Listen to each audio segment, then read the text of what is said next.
certain things you never forget. How something smelled, felt, who gave you those feelings. Sometimes I wish I could forget certain experiences that took my faith out of people. Forgetting is up to you, not up to who makes you forget or remember. Okay? Whether you preserve those thoughts or you erase them or you push them far back as they can go, they're still there, and there are going to be certain little things that give you the essence of what they are, or bring them up, or make it fresh. Things you wish you can unsee. You know what I'm saying? I personally forgot the sound of my father's voice and my grandmother's voice. And the funny thing about today is we have all the technology that can preserve that. My children will probably play this the hell back and say, oh, our mama was intellectually crazy. You know, she said whatever was on the top of her mind. Yeah, I do. But realistically, forgetting is a silent thief that takes away appreciation for good and bad experiences we have. I think the good experiences are only good because we know what the bad experiences felt like. We know what it was when we couldn't. Now we can. We know what it felt like when it wasn't good. Now it's better, you know? So, like, if we didn't have those things, would the good be good at all? And we should all live and live good and keep things genuine and be good people and be silent in moments that need no speech. Memories of silence are the ones I keep the most, especially of the ones I can't hold close. And that could be my grandmother. We didn't really get along that great.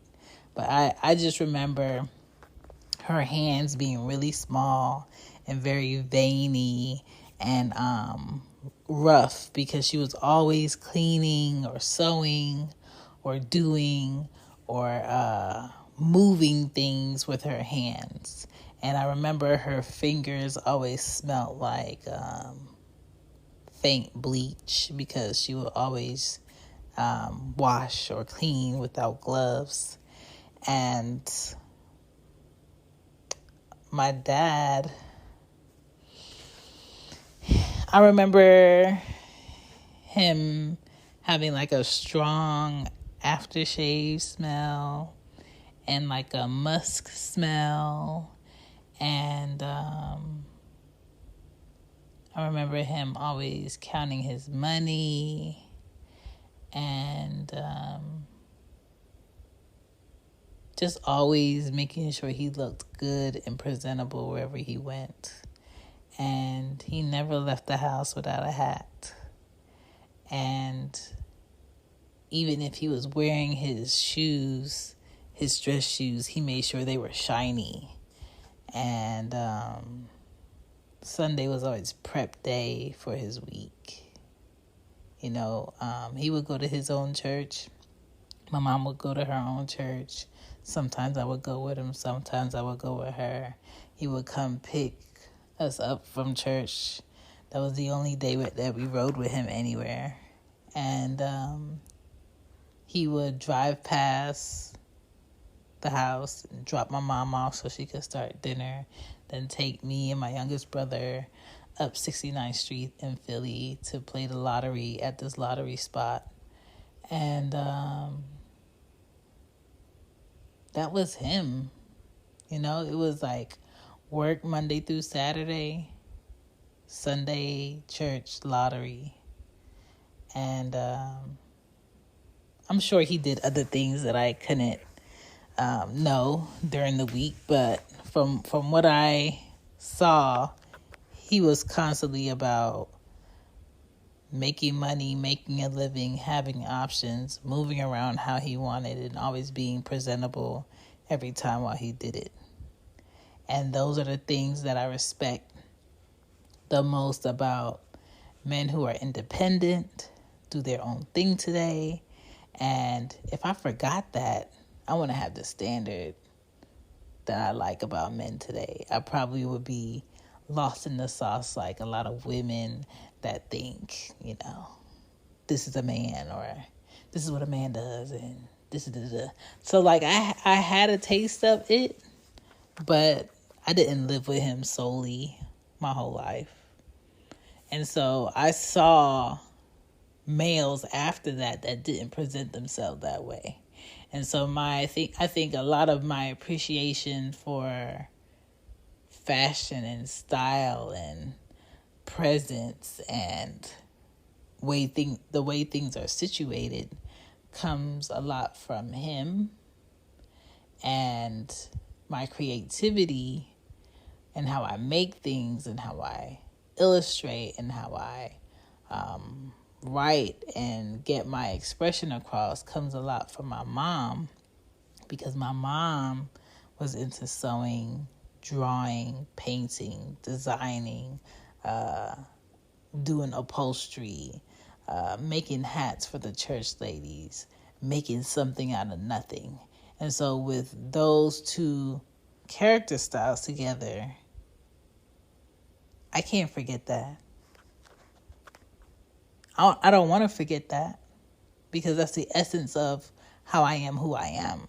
So when it comes to forgetting, that is why I say it's a silent thief, because you only realize that you're forgetting until you've forgotten. So if it's something or a memory you're trying to preserve it now. Okay? Talk about it now. Bring it up now. Share it with your kids now. Because these new kids are very digital. And if it's not on Instagram, if it's not on Twitter, and if it's not on Facebook, and if it's not on the web in photo form and it's not Photoshop, it never happened. If it's not on audio, it never happened. That's hearsay. So, if it's something worth not forgetting, preserve it. If it's something that you wish you could forget, think about the opposite of what that thing is and see if you need it. Because sometimes we need the negative thoughts and the negative outcomes to appreciate the great ones. And I know everybody's negative is on different levels, but I have my own negativity when it comes to memories and things I would like to forget. But then I probably wouldn't be the mother I am to my children and think, oh, everything's all good. And I probably be living around here thinking the best is in everybody, and that's incorrect. Do you suffer from headaches, digestive problems, maybe even sleep issues? Well, Botanically Blended is an all-natural, handcrafted, raw botanical tea line that crafted teas that treat and relieve the symptoms that accompany these ailments, like pain, inflammation, swelling, rash, and fluid retention. The teas are taken easily and simply.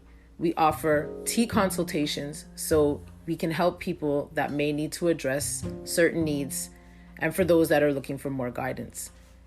In order to schedule a consultation, you can go to www.botanicallyblended.com, or you can go to our Instagram at botanically_blended and DM us and set a consultation up through there, which also includes a full-size tea. Get blended and drink yourself to better health. So sometimes not forgetting is a gift and a curse, but it could always be worse. And I don't wish Alzheimer's on anyone in old age. I don't wish dementia on anyone in old age, but it happens.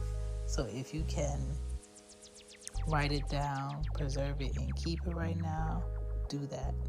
If you can speak it and record it right now, do that. Like, we are in the best times of preserving expressions. And if you are walking around holding in knowledge and information and memories and lessons that can push someone who needs to be pushed right now, mentally, emotionally, financially, that is the most selfish thing you could do. So, there's value in not forgetting, and I understand if you feel like you need to push something back, because I push some things back in order to be present.